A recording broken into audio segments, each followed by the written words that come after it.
Salut à toi et bienvenue sur la chaîne AfroForex. Ici, c'est le docteur Edith Stafford. Et sur cette chaîne, nous parlons bien sûr de trading, économie, finance et business. Si tu n'es pas encore abonné, prends le soin de t'abonner. Prends le soin de liker parce que ici, nous parlons bien sûr de trading, d'éducation financière. Et c'est en likant et en partageant que nous pourrons éventuellement impacter massivement la communauté. Donc, prends le soin de liker, c'est pas fait. Prends le soin de partager. Pour le compte de cette vidéo, on va parler de la situation de MyForex Fund, l'une des prop firms les plus réputées sur l'écosystème ou alors l'industrie des prop firms du trading.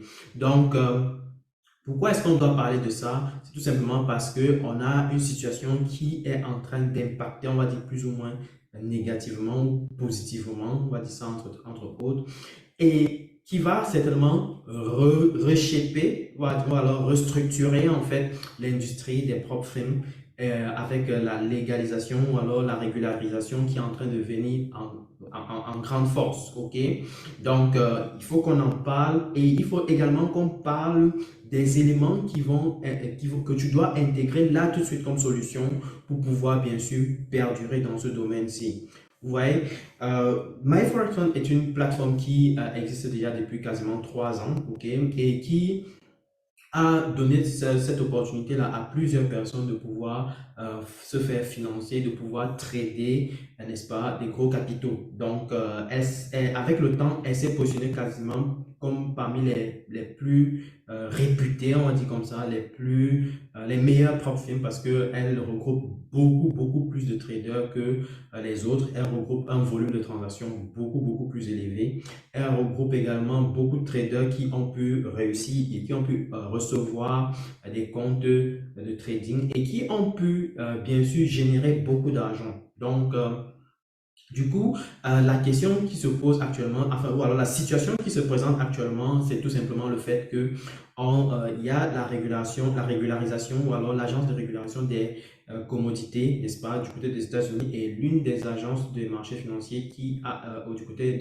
d'une province du Canada, principalement la province de l'Ontario, qui a renvoyé un message ou alors qui a demandé à MyForexFund d'arrêter de manière sans aucun précédent, d'arrêter les travaux parce que en réalité, elle doit répondre à la régularisation. Donc, elle doit répondre à la réglementation en vigueur. Donc, il y a plusieurs éléments qui ont été évoqués à son endroit et qu'elle doit répondre, à l'occurrence ici, le fait que elle n'est pas régulée, elle utilise son propre broker, donc elle agit comme un broker, ce qui fait que ça est bizarre et qui éventuellement n'est pas régulé. Donc, je mets toujours éventuellement parce que tout ceci va devoir faire preuve de justification tout au long de la cour. Vous comprenez? Donc, voilà pourquoi je ne peux pas venir donner des affirmations totalement exactes, ok? Parce que je ne suis pas employé de MyForexFund, je ne suis pas un communicateur de MyForexFund, mais je suis là pour donner un peu la situation, mon avis et bien sûr comment est-ce que toi tu dois te comporter face à tout ce brouhaha ou alors toute cette situation qui est en train de restructurer quasiment l'industrie. Bien sûr, la régularisation est en train de ou alors on va dire la réglementation en vigueur est en train de toquer à la porte de cette compagnie afin de pouvoir lui permettre ou alors lui donner l'occasion de se justifier et de pouvoir éventuellement, dans la mesure du possible, entrer en bonne et due forme dans les règles. Bien sûr, il y a beaucoup d'allégations qui ont été soulevées du côté des États-Unis par rapport du côté de l'Agence des commodités des États-Unis qui vont entre autres sur le fait que elle n'offrait pas des comptes réellement, les comptes qu'elles offraient auprès des traders n'étaient pas des vrais comptes réels, ça c'est entre autres, ou alors qu'elle utilisait des algorithmes pour pouvoir liquider certains traders, elle utilisait également d'autres éléments qui n'étaient pas, qui ne s'alignaient pas en fait à la réglementation. Donc, on peut citer plusieurs situations comme ça, là, plusieurs autres éléments. Je ne vais pas aller tout en détail, certainement vous avez déjà eu à regarder les éléments par rapport à ça. Mais ce que je voudrais que vous compreniez, c'est en réalité mon avis sur la situation. Parce que clairement parlant, la question qu'on doit se poser, c'est est-ce que c'est une bonne chose ou alors est-ce que c'est une mauvaise chose? Déjà, c'est les deux à la fois. C'est une mauvaise chose parce que ça va clairement créer de la panique dans l'industrie. Ça va créer de la panique. Il y aura beaucoup de traders qui vont se méfier, qui vont dire, mais finalement, on va se reposer où est-ce que je dois est-ce que je dois m'inscrire sur l'évaluation de telle entreprise ou bien de telle autre entreprise? Ça, c'est des questions préalables que les traders vont commencer à se poser. Et donc, naturellement, malgré les promotions que certaines entreprises vont mettre en place là tout de suite, ça ne va pas forcément aller naturel. Ça ne va pas se faire. Les gens ne vont pas nécessairement se permettre d'acheter des comptes ou alors on va dire quoi, ils ne vont pas se permettre de s'inscrire aux évaluations là maintenant parce que ça crée forcément de la panique. Et d'autant plus que MyForex doit répondre à la cour d'ici le 11 septembre, et en tout cas tout au long de la semaine du 11 septembre, et du côté des États-Unis et du côté du Canada, ça fait que il y aura un temps d'attente pour observer comment est-ce que les choses vont se passer au niveau de la cour. Donc, beaucoup vont chercher à savoir qu'est-ce qui se passe. D'autant plus que les comptes des traders qui ont des comptes financiers, entre guillemets, sont gelés. Les payouts, donc les paiements sont gelés, ok? Donc, tout a été gelé, même pour les traders qui sont en évaluation. Aucun trade tu ne peux passer. Donc, tout est gelé, ok? Donc, l'activité, on va dire, est totalement en pause. Donc, je pense que les regards sont déjà figés sur MyForexOne. Et il y a des questionnements qui vont se soulever au fur et à mesure. Il y a des multiples questionnements qui vont se soulever. Et ça va repousser certainement les traders à aller de fond en comble pour voir comment est-ce que l'entreprise X qui dit proposer en fait de financer les traders, comment est-ce qu'elle est structurée. Donc ça, c'est les questions profondes que les traders vont certainement se poser désormais. C'est-à-dire, avant de vouloir s'inscrire pour une évaluation auprès d'une entreprise, il y a des questions préalables que les traders vont se poser. Est-ce que c'est un trader, est-ce que c'est une plateforme qui est située aux États-Unis ou au Canada? Parce que visiblement, on peut bien voir que c'est la réglementation des États-Unis et la réglementation du Canada qui sont en train de frapper fort sur MyForexOne. Et sachant que c'est l'une des meilleures plateformes dans l'industrie jusqu'ici, ça impacte forcément les autres plateformes. Ça impacte celles qui le secondent, donc celles qui viennent après, dans les plateformes de financement, dont les autres propres films vont subir parce que pendant toute la période d'attente jusqu'au 11 septembre, il y aura beaucoup qui ne vont rien faire. Ceux qui avaient l'intention de s'inscrire pour pouvoir passer les évaluations ne vont peut-être pas faire, ou en tout cas la fréquence pour pouvoir se s'inscrire va véritablement baisser. Ça, c'est une chose qui est claire. Et donc, forcément, il va falloir patienter clairement, il va falloir observer clairement et voir qu'est-ce qui va se passer au niveau de la cour d'ici le 11 et même peut-être après. Parce que tout ça va certainement pousser déjà certaines personnes à prendre des décisions. Une chose que je vois déjà venir, c'est que beaucoup de traders, n'est-ce pas, ça c'est à court terme, là tout de suite, beaucoup de traders ne vont plus se donner l'occasion de prendre des évaluations auprès des entreprises qui sont localisées aux États-Unis ou au Canada. Donc, ou encore d'autres plateformes ne vont plus proposer, ne vont plus proposer aux traders se situant aux États-Unis ou au Canada de s'inscrire sur leur plateforme. Ça, c'est quelque chose qui va forcément arriver. Donc, des personnes comme, par exemple, moi qui suis situé du côté du Canada, ou alors ces personnes-là qui sont situées du côté des États-Unis seront plus ou moins pénalisées. Quand on dit pénalisé, c'est dans le sens où ils n'auront pas nécessairement accès à toutes les plateformes possibles, imaginables, qui donnent l'occasion de pouvoir s'inscrire et faire des évaluations et se faire financer. Donc voilà ce que moi je vois clairement venir à court terme.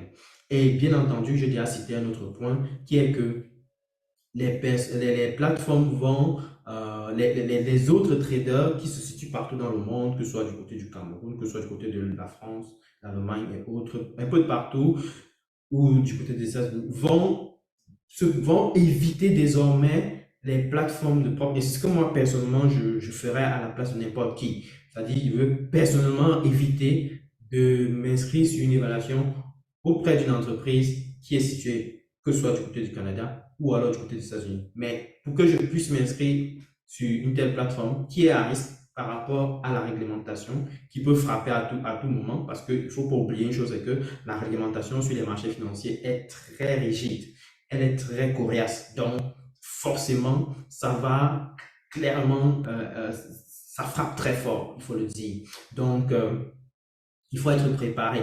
Donc, c'est une mauvaise chose comme c'est une bonne chose. Une bonne chose dans le sens où si finalement les choses s'établissent très bien, tout est bien structuré et qu'il y ait des plateformes qui soient totalement bien réglementées et qui offrent ce type de service, ce sera une très bonne chose dans le sens où ça permettra bien sûr de pouvoir prendre avantage de ce levier qui est puissant. Parce que regardez une chose, c'est que si c'est que tu as 500 $ et que tu t'inscris pour un financement, tu t'inscris pour te faire évaluer afin d'avoir un financement de 100 000 $, 200 000 $ et autres.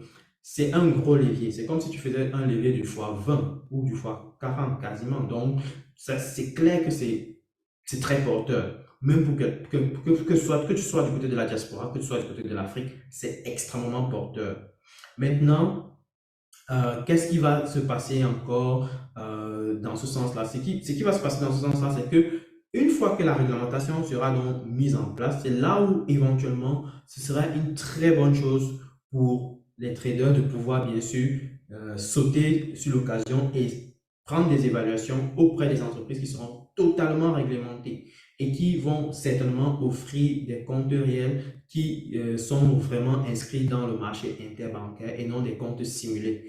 Parce que jusqu'ici, on a pu remarquer, d'après les allégations qui sont soulevées, c'est que MyForex par exemple, offre des comptes réels, mais qui sont simulés, et visiblement d'autres plateformes.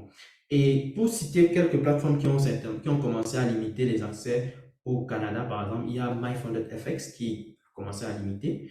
Éventuellement, d'autres plateformes pourront s'aligner dans ce sens-là, d'autres non. Ce serait une bonne chose parce que de toute façon, pour nous qui sommes ici au Canada, bien sûr, pour tous ces traders-là qui sont du côté du Canada ou du côté des États-Unis, ils ont également besoin d'avoir accès à ce type de possibilités, de potentialités, parce que c'est, encore une fois, je le dis, c'est un levier puissant.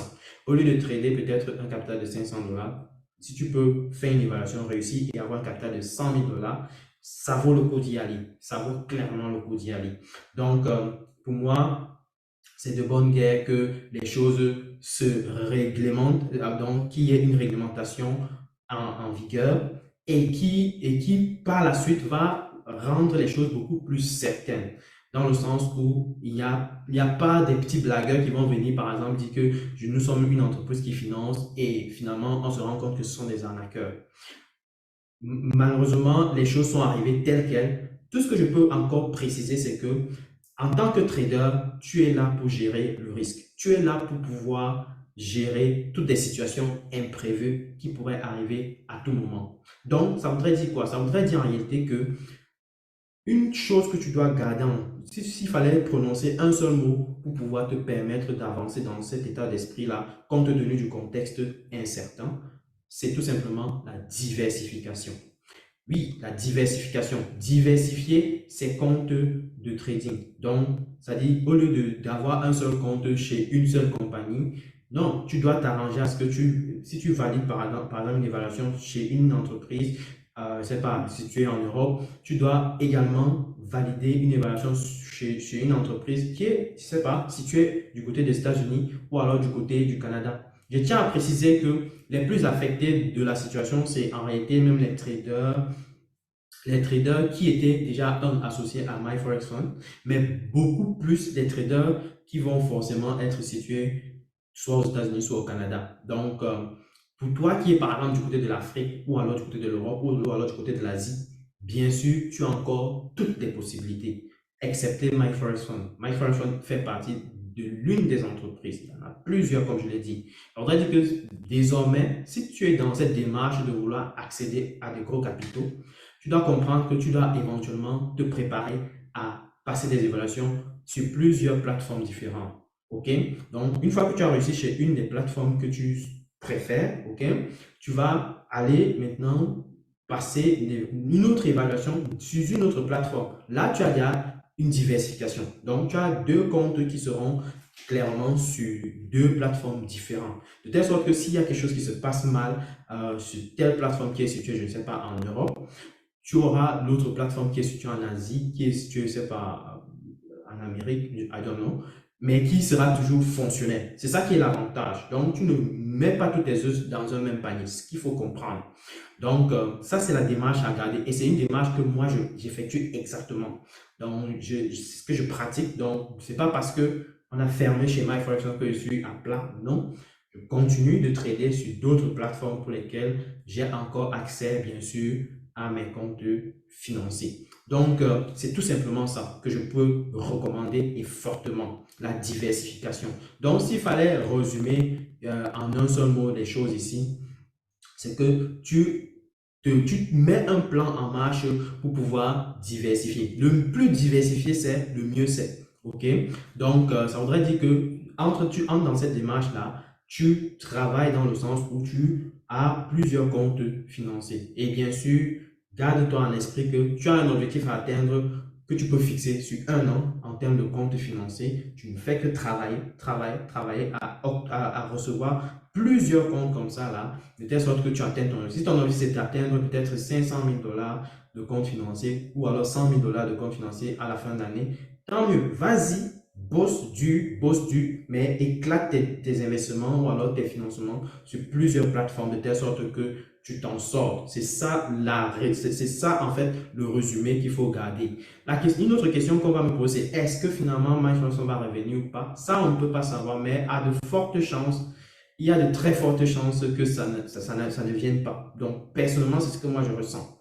C'est ce que moi je ressens. Il y a de fortes chances que ça ne revienne pas. Donc, pour moi, je ne garde pas un espoir dans tout ça.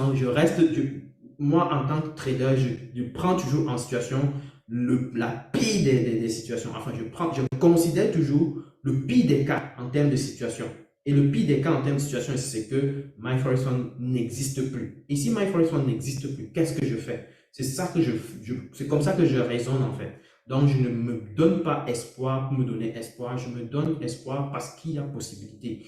Donc, tout ce que je peux dire, c'est que beaucoup de traders se sont enflammés par rapport à la situation. Tout ce que je peux dire, c'est garder votre calme. Comme un bon trader, tu dois garder ton calme aussi, surtout pour ne pas impacter tes trades qui sont en cours. Si tu es en train de trader. Parce que si tu es en train de trader et que tu vois ce genre de situation, tu vas forcément être impacté. Tu vas commencer à te lamenter. Tu vas commencer à manifester beaucoup d'émotions, ce qui est dangereux et qui va forcément impacter ton trading ailleurs. Donc, garde le calme naturellement et tout ce que tu as à faire, c'est de bosser et attendre que les résultats des échanges avec la cour sortent et puis on aura ces résultats, mais toujours et toujours dans toutes les situations, considérer le pire des cas. S'il arrive finalement que les choses se passent mal et que bon, finalement, MyForest ne va plus fonctionner, quelle serait la pire des situations? La pire des situations qui m'arriverait serait que j'aurais en réalité perdu ces comptes-là. Je n'aurais pas perdu un argent fou. Je n'aurais pas perdu grand-chose. J'aurais perdu à peine peut-être, si tu as même déjà reçu, bon, ça c'est pour ceux qui ont déjà reçu des financements, qui ont déjà reçu leur payout, bon, qui ont déjà reçu des paiements avec leur remboursement des frais qu'ils ont dépensés. Forcément, ils ne perdent rien en réalité. Ils ne perdent rien.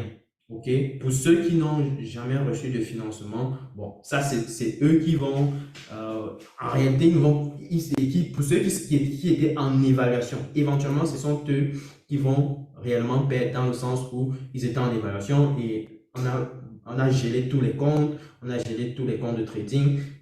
Forcément, c'est ceux-là qui vont perdre. Donc, c'est triste à savoir, mais c'est un peu, on va dire quoi, ça fait partie du process, c'est le risque. C'est le risque de la chose. Donc, apprendre à accepter le risque, apprendre à mesurer le risque. Et encore une fois, pour moi, le risque qu'on vient mettre en place ici, c'est tout simplement notre inscription. Notre inscription qui nous donnait le potentiel d'avoir accès à un levier qui va aller jusqu'à du x20. Un peu comme on dit, tu t'inscris à 100 dollars pour pouvoir passer une évaluation et avoir un capital de 10 000 $ ou alors avoir un capital de 20 000 $, ça dépend. Donc, ce qui fait que tu as un levier du fois 10 ou alors du fois 20, ça dépend. Non, du fois 100 ou alors du fois 200. Donc, ce qui est énorme. Pour moi, c'est déjà énorme. Donc, euh, le coût n'est pas si élevé que ça. Encore une fois. Donc, voilà, c'est ce point que je veux m'arrêter. Donc, garde en tête que tu dois avoir à travailler sur la diversification. C'est le plus important. Et encore une fois, pour tous ceux qui s'intéressent au programme de formation Pro AfroForex qui démarre le 16 septembre, prenez le soin de pouvoir bien sûr nous contacter en privé par téléphone parce qu'on vous montre la démarche à suivre, non seulement pour pouvoir exceller sur les marchés grâce aux stratégies qu'on a mises en place qui vous permettent de trader non seulement le marché du Forex, le marché des cryptos et bien sûr le marché des indices, mais aussi on te montre les stratégies que tu dois mettre en place pour pouvoir bien sûr passer les évaluations auprès des propres firmes, avoir accès à des gros capitaux et commencer à trader les gros capitaux. C'est le plus important pour nous et on travaille de fond en comble dans l'équipe AfroForex pour que tu puisses réaliser cela. Donc, prends le soin de nous contacter et ça nous fera grandement plaisir. Et je te dis sur ce point, merci encore et on se dit à tout de suite. À très très bientôt. Ciao.